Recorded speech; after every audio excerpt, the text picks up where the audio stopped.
Hello and welcome to another video review. This is Medal of Honor Warfighter for PC, Xbox 360, and PlayStation 3. This is a first-person shooter and the sequel to the Medal of Honor reboot that came out in 2010. It was developed by Danger Close Games and published by EA in October of 2012, and it's worth noting that only Danger Close did it this time around. After all, the previous game in the series was developed by two different developers on two different engines depending on what version of the game you were playing. If you were playing the single-player part of it, it was developed by Danger Close and done on the Unreal Engine 3, whereas the multiplayer was done by DICE and done on Frostbite. It was a really weird setup, and that game was just a complete mess. So, the question really becomes, did they improve upon what the previous game did wrong, considering that it was done in such a weird, ramshackle fashion? And this time around, it's very consistent. It's all on Frostbite engine, and it's all done by Danger Close. So, how did they handle this, and why was the reception as middling as it was? Well, as far as the presentation goes, obviously it does benefit from having the consistency of entirely being in Frostbite this time around. But it does have some problems. Mostly my issues with it are actually the graphics glitches, which I am showing you right now. They're very, very common, at least in the single-player portion of the game. Lighting errors in particular are very problematic across both the single and multiplayer, and it just gets really annoying to look at. Not to mention, there's a lot of things that look rather plasticky, in particular the people. The cutscenes between missions that are actually not in engine look pretty awful because they're at a lower resolution than what you're actually playing at, and they are pre-rendered, and so they don't have any sort of consistency with what you're actually seeing in-game. So that becomes problematic, and it really doesn't help that this also comes with all of the pitfalls of Frostbite. For example, the bloom lighting is off the charts and often blinds you. And then there's things like the overemphasis on dust and such like that. But at least you've got some pretty decent modeling and animation, except for lip syncing. Lip syncing is actually pretty awful in this game, which is kind of surprising to me, but oh well. And it really doesn't help that we're looking at environments we've seen so many times before. You can only do Middle Eastern locations so many times in FPSs before it's just tiring. And that's exactly what happened here. All of the locations in this game are incredibly uninspired and just boring to look at. Even when there's just ridiculous, over-the-top action movie set pieces going on, you can't help but feel bored by it because it's almost verbatim stuff we've seen before. But I will give them one major thing with regards to visuals. Unlike Battlefield 3 and Battlefield 4, this game's actually playable in terms of its frame rate. And by playable, I mean it basically never drops below 60 frames a second. Meanwhile, if you play Battlefield, you're lucky to get a very consistent frame rate, and instead you'll probably be seeing the frame rate fluctuate pretty wildly. Or at least it did on my end, which got really annoying regardless of what visual settings I had it on. It just spazzed out all over the place. This one doesn't do that. It just has graphics glitches, so at least it's got performance going for it, but considering how cramped everything is and how extremely linear and scripted out the single player is and that sort of thing, it's really not all that impressive of a feat. And then there's the sound design. Music that has been seen before in just about any other modern military FPS ever. It's all completely uninspired, and you've heard it all before. In fact, I can't name a single track in this game that didn't just go in one ear and out the other. The voice acting is mostly okay, at least. It's nothing particularly amazing. They did a pretty decent job with what they had. But there's a distinct lack of personality here, and most of that's up to the writing. I'll get to that in a moment. But it's just kind of sad that they had a voice cast that was clearly capable of doing this thing well, but they just didn't have much to work with here. The sound effects, on the other hand, are ranging from actually pretty solid to pretty terrible. It just depends on the situation. Pistols in particular sound incredibly pathetic in this game, and the explosions just sound dull. It's kind of odd, actually, when you think about how one thing DICE always did fantastically was the sound design. They always had utterly fantastic sound effects in their games. And this game just doesn't really have that. It has some decent ones here and there, but most of them are fairly uninspired and just typical for your average, run-of-the-mill modern military FPS. So at least most of them aren't bad, but the pistols in particular just sound pathetic. But how does it really matter here are the story and the gameplay, and this is where the game completely collapses in on itself. You see, I don't care so much about storyline and FPS, but when they're trying to shove a storyline this bad down your throat as much as they are, there's something horribly wrong here. It takes place after the events of Medal of Honor 2010, and it's basically a continuation of that. In fact, the ending cutscene to Medal of Honor 2010 actually leads into events that happen in this. And the idea is that you play as a couple of Special Forces characters that just are going around doing Special Forces things that you would expect them to do. Taking out a bunch of cells, going in on special operations to neutralize assets, that sort of thing. It's all so painfully uninspired and lazy that you can literally predict every single thing that happens in this game. And even worse, they try to make it out to be better than it is. See, I wouldn't have had a problem with it if they understood how terrible their writing ability is, and played to that strength, and made it some campy, over-the-top, ridiculous thing. But they didn't. They played it deadly serious, and tried to make it sort of emotional. Well, I have to say, it's pretty hard to get emotionally invested in characters that have about the same personality as a piece of drywall.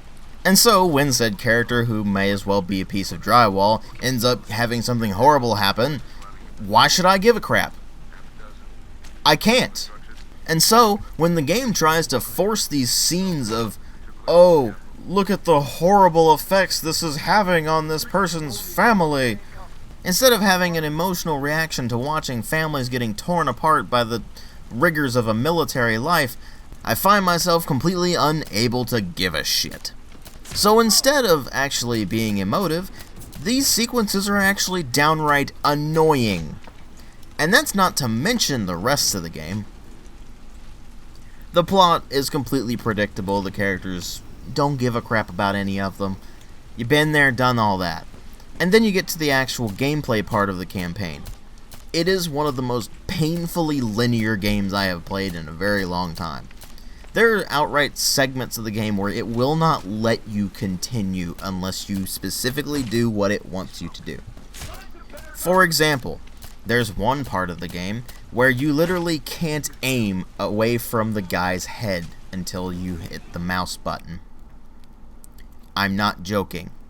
This is at the very beginning of the game. It will not let you progress until you just shoot the guy. It's ridiculous. And this sort of thing happens all the time.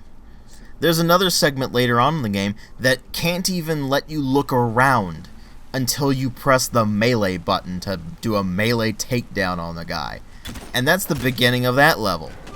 There's another segment where it will not let you progress past this sniper nest, even if you continuously take out the snipers by just shooting them, and it will just instantly kill you if you keep walking, because I guess you tripped or something. Unless you do specifically what the game wants you to, which in that particular case is, oh no, you're not supposed to take out the snipers or the guys in that building. No, you're just supposed to laze the target so that they can have an airstrike come in and make some cool looking explosions. Because we can't have this thing not being a Michael Bay movie, can we?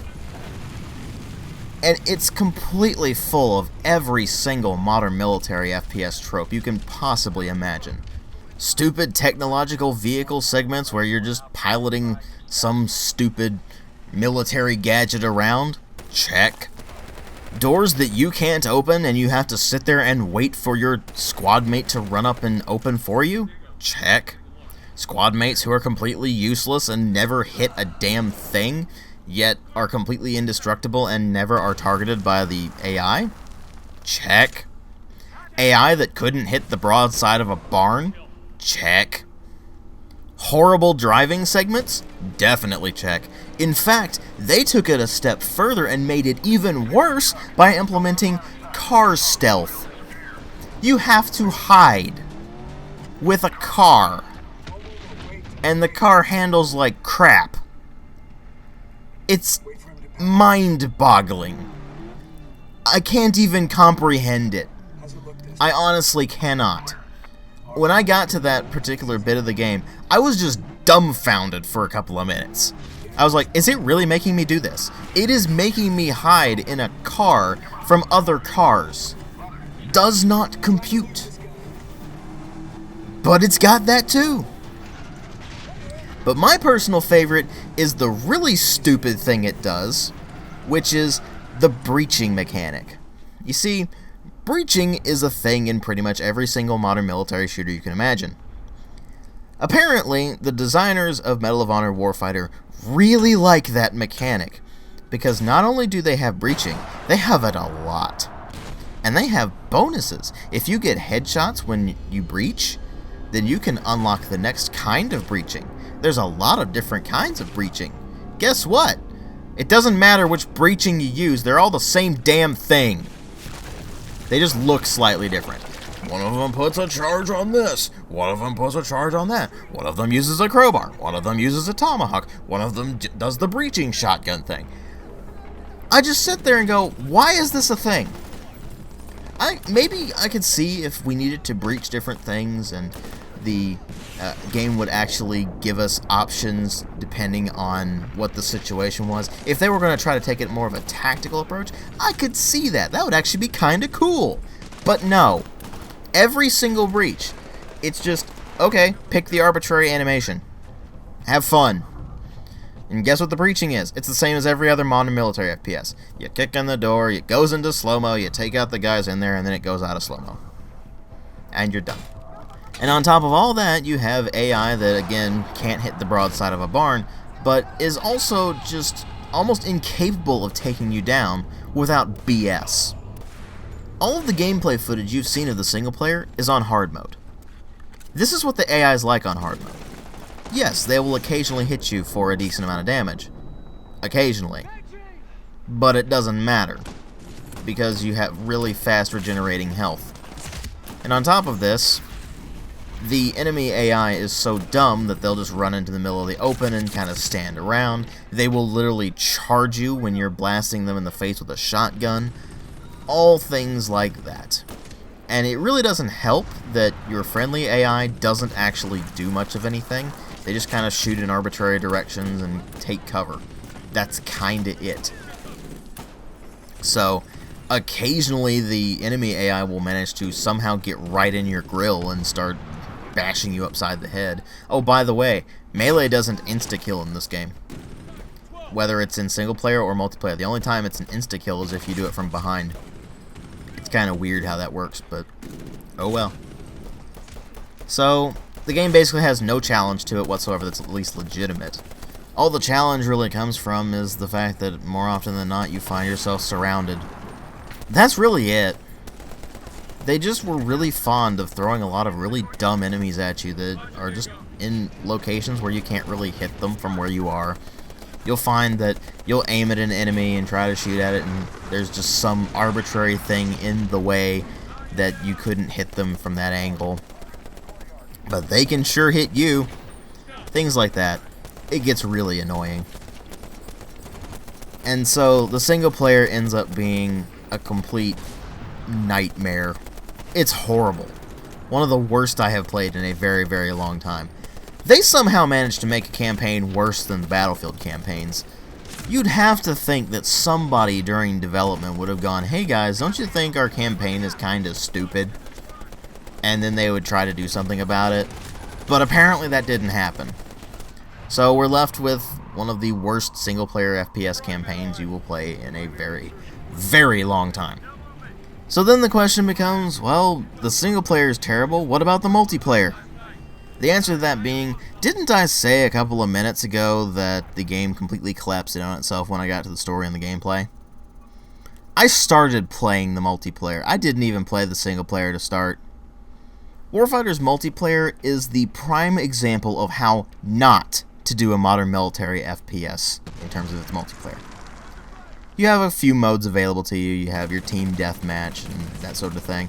And that was really all I could play. I could play team deathmatch and sector control because there's barely anybody playing this thing. So I was very limited on what servers I could actually get into at any given point. And most of those are in Europe, so the pings weren't very good either. But it doesn't really matter because the netcode in this game is terrible. It has the same exact problem that plagues all of the Frostbite engine games when it comes to the netcode. You will shoot at enemies, they will be behind cover, and they will not take any damage. Except on your screen, it looks like they're not in cover and they're actually running to it. Or, on your screen, you were behind cover, but on theirs, you weren't, and so you took all the damage and die. And you'll take damage from behind corners that they couldn't possibly hit you from, because it's being stupid with the netcode. You will get headshots, and they will not register as headshots, because the netcode decided that it wasn't a headshot. You will empty an entire magazine, and you might be lucky to hit 3 or 4 shots. That sort of thing happens all the time. And in a game like this, that's particularly problematic. You see, if you're not using a couple of weapons, then the damages you're seeing from your weapons are very, very low. So most of the time, you're basically emptying at least half of your magazine on an enemy out of a full 31 rounds, because you actually do have the +1 in this thing, which is nice, but you're basically emptying a half a magazine on a guy to bring him down, which means that you don't last very long in gunfights. Well, you might think back to your days playing, say, Call of Duty, where you might run out of ammo with your primary, but then you'd immediately swap to your secondary. It would be a pistol, and it would be really, really useful in a pinch, because the pistols in Call of Duty, at least Call of Duty 4 and on, were not terrible. In fact, they were fairly useful. Guess what? Pistols in this game are completely useless unless you're using the G18. You might get lucky with the 1911, but that's about it, really. The damage that pistols do is so incredibly low, and their fire rate is capped. So, you will find that you're trying to fire them really, really fast in order to get as many bullets downrange as possible. But you can't, because the game's like, nope, you are not going to do that. And so the enemy will just mow you down. Gets incredibly annoying. Of course, if you're going up against somebody with attack 50, well, you're just screwed. It's basically a one-hit kill. Oh, and it unlocks fairly late into the game. Yeah, unlock system. What were you expecting? It's a modern military FPS. In fact, the unlock system in this one doesn't even make sense. You have your weapons, of course. There's a bunch of different variations of the same handful of weapons per class. You have a variety of classes available to you. For example, the Assaulter, which uses assault rifles, and it's pretty straightforward.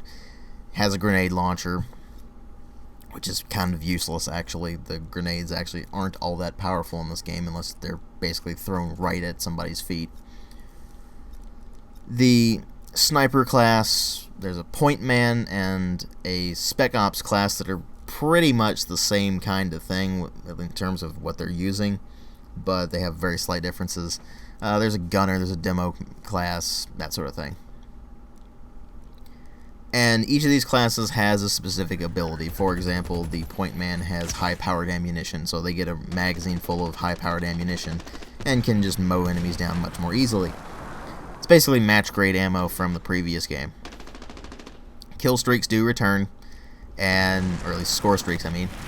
And they're basically the same kind of thing that you saw in the previous game. As there's not much to say there.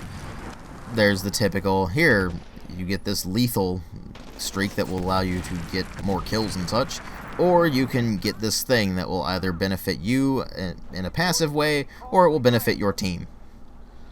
And so you have to make the choice between the two when you get an award anyway. But as far as unlocks go, you unlock different soldiers for different classes, and they come with weapons. Each of these weapons is basically going to be the same kind of thing over and over and over again. For example, the Assaulter class, pretty much all you're seeing are the H&K 416, the G3 variants, and maybe an EBR, which is an M14 variant. That's it. But DW, you say? I see all kinds of weapons when you go into the selection. Look again. They're all variants of the same thing. The actual number of weapons in this game is very, very low. You have basically a handful of them. And then you have all these different variants of them. They're just basically attachment configurations. So one might be designed more for a long-range variant of the same weapon, whereas another one might be designed more for CQB or something like that. But that's pretty much all they do. And it gets rather tiresome. I mean, you do have some options for customizing your weapons, of course.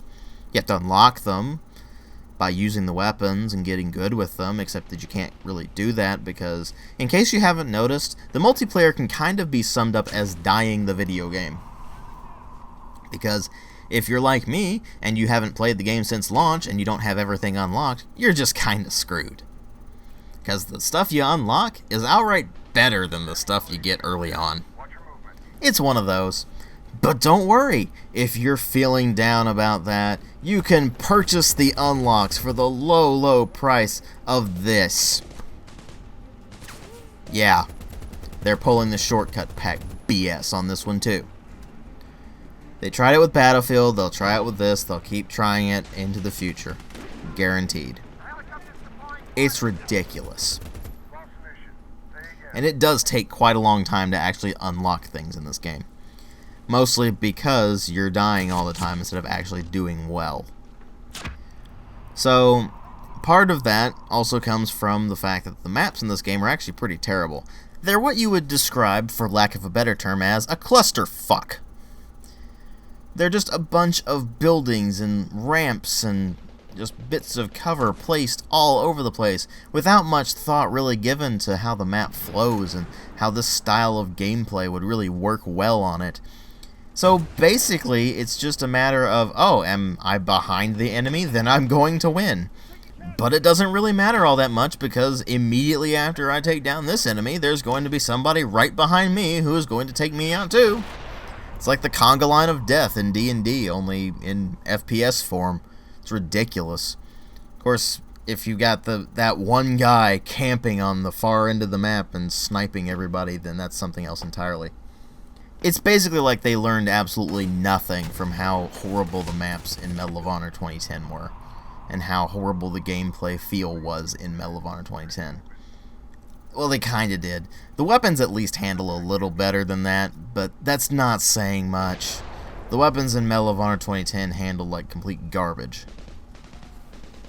So, pretty much anything is better than that. It's just really annoying that they have all of this stuff hidden behind the unlock system, and that there's not all that many maps, there's not all that many modes. Most of what I got to play was TDM. I did manage to play Sector Control, but that's basically just domination. You've played that in so many other FPSs out there, and so many other games do it way better than this. This one always devolves into spawn camping when you're playing Sector Control. It literally always devolves into it. And it gets incredibly tiring. It's even worse when you have situations like I found where, even though the game has Punkbuster, people get around that no problem. It's not really all that uncommon to see aimbotting in this thing, which is kind of surprising to me, considering that you would think they wouldn't even bother with it anymore with as low player base as this has. Oh, and you know what's even better? It uses battle log.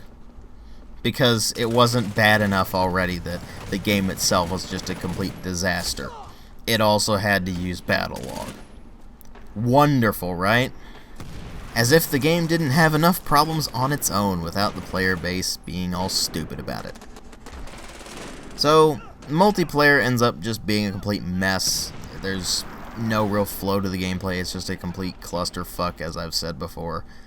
And you just find these situations where you have no clue what's going on, even though there is a buddy system in this game that kind of stems from the single player where you could go up to an AI teammate and completely refill all of your ammunition, which was kind of funny because you didn't really need to do that. Your sidearm actually had infinite ammunition and could hit anything from across the map. So they kept that in the multiplayer, only that's how you resupply. So you run up to your teammate and they can give you health and ammo, and you can give them health and ammo. That's pretty much it. They'll also let you spawn on that buddy, but the fire teams are only 2 players, which is kind of odd, but I guess it works out, sort of, not really. And even though it's a class-based game, there's really not much use for the various classes. It's really just pick something that you know you're going to be at least vaguely decent with, and just roll with that. Because otherwise, you're just going to find yourself being at a disadvantage. There's really no point to play, say, a demo versus a point man or an assaulter or a sniper. So they basically missed the point of classes in a game entirely. It's a shame. And it's also a shame to see this series fall so low. It was like the developers actively sought out every single thing that was wrong with modern military FPSs and said, let's do that, only we're going to make it way worse. And they did. And the end result is something that I say avoid like the plague. I give it a 1 out of 5. Thanks for watching.